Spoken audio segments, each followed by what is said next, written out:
Olá pessoal, saudações prevencionistas. Hoje a nossa disciplina é Segurança do Trabalho 1, na sua aula 3, que são as normas regulamentadoras. As normas regulamentadoras, hoje, são 36, e a proposta dessa aula é falar das 36 normas de forma resumida, dar apenas um aspecto introdutório, ok? Vamos lá? NR01, Disposições Gerais. Essa NR define CIT, Secretaria de Inspeção do Trabalho, que é o órgão nacional competente em matéria de medicina do trabalho e engenharia de segurança do trabalho. Ou seja, é o órgão central, é aquele que fica em Brasília, onde são elaboradas normas, onde é emitido o CA, o Certificado de Aprovação. Então, o CIT tem um departamento subordinado a ela, que é o Departamento de Segurança e Saúde do Trabalho, o DSST. É um departamento técnico que dá subsídios às decisões da CIT.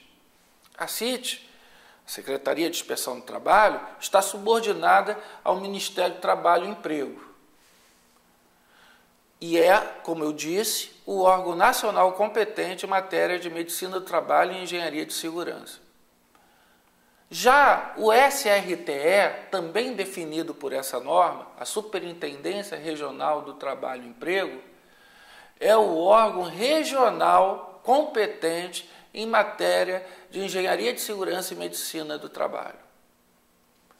É neste órgão que ficam lotados os AFTs, Auditores Fiscais do Trabalho, que são responsáveis pelas fiscalizações do Ministério do Trabalho e Emprego. Além disso, esta norma define a Fundacentro, sendo uma fundação de pesquisa e a maior fundação de pesquisa do Brasil em matéria de medicina do trabalho e engenharia de segurança do trabalho. Depois, a norma define empresas. O que seria uma empresa segundo a NR01, Disposições Gerais? Empresas é o conjunto de estabelecimentos em que a organização se utiliza para atingir o seu objetivo. Setor de serviço é a unidade administrativa ou operacional do estabelecimento. O canteiro de obra é uma área de trabalho fixa e temporária de apoio à construção, demolição ou manutenção da indústria da construção. A frente de serviço é uma área de trabalho móvel e temporária também, né? Com o mesmo objetivo de dar apoio, suporte a obras da indústria da construção. Seguindo o local de trabalho. Local de trabalho é onde se executa os trabalhos. Fazendo essas definições, vamos para a NR02, inspeção prévia. A inspeção prévia é aquela inspeção que é feita antes do estabelecimento entrar em funcionamento. Então, você solicita ao SRTE, a Superintendência Regional do Trabalho e Emprego, uma inspeção onde ela vai, depois de elaborar a inspeção, emitir o CAI, o Certificado de Aprovação da Instalação, o Certificado de Aprovação da Instalação. Só que muitas vezes o Ministério do Trabalho e Emprego não consegue fazer essa inspeção por conta do pequeno efetivo em relação ao grande número de inspeções que tem que ser feito. Então, nesse caso, é possível se fazer uma declaração das instalações. Você declara para o ministro, você, que eu digo, o empregador, declara que os seus estabelecimentos estão em conformidade com as regulamentações de segurança do trabalho. Já a NR03, embargo e interdição, fala sobre as paralisações parciais e totais. Percebam que tanto o embargo como a interdição está falando de paralisação, e esta paralisação pode ser parcial ou total. A diferença é que embargo fala sobre obra de construção civil. Já a interdição pode ser uma máquina, um equipamento ou um setor de trabalho. Com isso, nós fechamos essa definição e podemos entender a importância deste item, desta norma regulamentadora número 3. Eu só posso embargar ou interditar, embargar uma obra, interditar uma máquina, um equipamento ou setor de trabalho, se for verificado risco grave e eminente. E o que seria o risco grave e eminente? Um risco que possa causar uma lesão grave e que tenha uma probabilidade de acontecer a qualquer momento. Ele pode ser definido através de um laudo do auditor fiscal do trabalho ou pode já estar previsto na norma. A norma, algumas normas levantam os itens que são considerados risco grave e eminente. Se uma obra foi embargada ou uma máquina interditada e o empregador não respeitar o embargo ou a interdição, ele pode responder por desobediência. E se nessa desobediência acontecer algum acidente, e esse acidente podendo levar o trabalhador até a morte, ele poderá ser acusado de homicídio doloso. Portanto, é importante também afirmar que somente o superintendente regional do Trabalho e Emprego pode embargar ou interditar. E ele faz isso através do laudo do auditor fiscal do trabalho. Já a NR04 fala sobre o SESMIT, Serviço Especializado em Engenharia de Segurança e Medicina do Trabalho. Quais são os profissionais que compõem o SESMIT? 3 profissionais são de nível superior e 2 profissionais são de nível técnico. Os profissionais de nível superior são o engenheiro de segurança do trabalho, o médico do trabalho e o enfermeiro do trabalho. E os de nível técnico é o técnico de segurança do trabalho e o auxiliar técnico de enfermagem do trabalho, com a especialização de trabalho. Só que nem todas as empresas precisam ter todos esses profissionais. E algumas delas podem ter um ou outro, mas em maior número. Para fazer o dimensionamento do SESMIT, nós precisamos utilizar o anexo da NR4, que vai depender do grau de risco da atividade da empresa, da atividade principal da empresa e o número de funcionários que essa empresa possui. Fazendo esse cruzamento, do grau de risco com o número de funcionários, nós vamos chegar ao dimensionamento correto do SESMIT. A NR5 fala sobre a CIPA, a Comissão Interna de Prevenção de Acidentes. É uma comissão porque é um grupo de pessoas, interna porque é um grupo de pessoas dentro da empresa. Só pode participar da CIPA os funcionários da empresa. E tem como objetivo a prevenção de acidentes.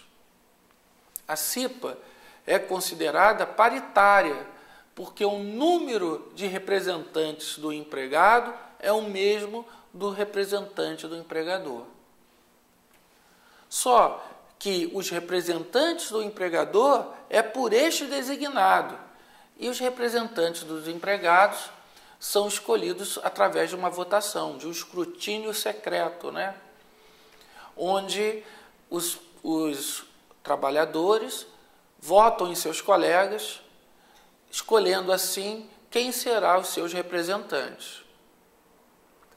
Também existe um quadro de dimensionamento. Esse quadro de dimensionamento vai depender do QNAE, da Classificação Nacional da Atividade Econômica, e do número de funcionários. Então, perceba a diferença. Quando eu vou dimensionar o SESMIT, lá na NR4, eu faço pelo grau de risco, junto com o número de funcionários.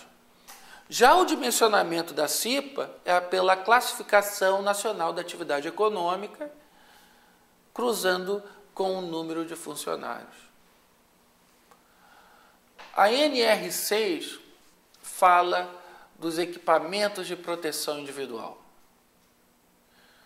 Quando eu falo dos equipamentos de proteção individual, eu tenho que fazer um parêntese, falar que muitas das pessoas que não conhecem segurança do trabalho, que são leigas nesse assunto, têm uma falsa impressão de que a função do técnico de segurança do trabalho é ficar na porta da empresa distribuindo capacete, bota, luva para os funcionários. A nossa função é muito maior que isso. Na realidade, indicar a EPI é o nosso último recurso, porque o nosso objetivo principal é eliminar os riscos do ambiente. Quando a gente não consegue eliminar os riscos do ambiente, aí sim a gente indica o EPI, porque o EPI tem a finalidade de proteger o trabalhador dos riscos existentes. Ora, existem em 9 categorias para a EPI, 8 que protegem, partes do corpo humano, e uma 9ª que fala sobre proteção contra a queda por diferença de altura. Essas categorias são proteção do crânio, proteção de olhos e face, proteção do sistema respiratório, das vias aéreas, nariz e boca, proteção dos ouvidos, proteção do tronco, proteção dos membros superiores, proteções dos membros inferiores e proteção do corpo inteiro. E, por último, proteção contra a queda de diferença de nível, que é o cinturão de segurança que é utilizado para proteger contra quedas com diferença de nível. Geralmente, hoje é muito usado o cinto subabdominal, não só aquele da cintura, aquele tipo paraquedista, certo?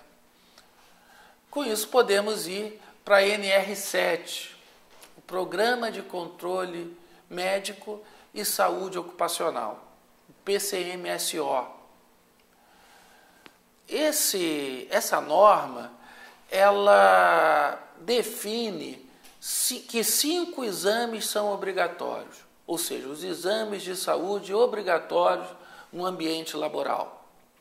São eles: o exame admissional, o exame periódico, o exame demissional, o exame de retorno ao trabalho e o de mudança de função.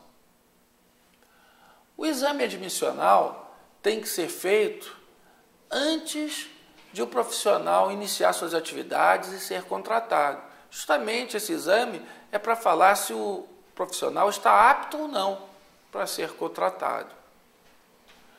Já o exame periódico, ele tem que ser feito anualmente para menores de 18 anos e maiores de 45 anos, e de 2 em 2 anos para os profissionais de 18 até 45 anos. Só que aí tem uma exceção, porque os profissionais de 18 a 45 anos podem também ter que fazer o exame periódico anualmente se eles estiverem numa condição especial de trabalho ou se tiverem uma doença crônica, como a diabetes ou a hipertensão. A NR08 fala de edificações. Aí muitas vezes o aluno se confunde. Tem a NR18 que fala da indústria da construção. E o aluno não consegue perceber a diferença. Mas a diferença é muito clara. A NR8, edificações, fala da edificação pronta. Fala da segurança que tem que existir numa edificação que já terminou a fase de construção. Enquanto que a NR18 fala da segurança durante a obra. Ou seja, na realidade, a segurança na obra. A NR8, edificações, ela preconiza que o guarda-corpo de uma edificação tem que ter no mínimo 90 centímetros, um dos vãos tem que ter no mínimo 12 centímetros e tem que resistir a uma força de 80 kg-força no seu ponto menos favorável. Ora, se eu tenho um guarda-corpo, o ponto menos favorável vai ser o ponto central, distante da onde ela está fixada, onde o guarda-corpo está fixado. Ok? Então vamos falar sobre a NR09, uma das normas mais importantes. Vamos falar do Programa de Prevenção de Riscos Ambientais, o famoso PPRA. O PPRA, ele é dividido em algumas etapas. A primeira é a etapa da antecipação e reconhecimento dos riscos. Depois, o estabelecimento de prioridades e metas de avaliação e controle. A seguir, a avaliação dos riscos e da exposição dos trabalhadores. Implantação de medidas de controle e avaliação de sua eficácia. Monitoramento da exposição aos riscos. E, por último, registro e divulgação dos dados. Essas são as etapas do PPRA.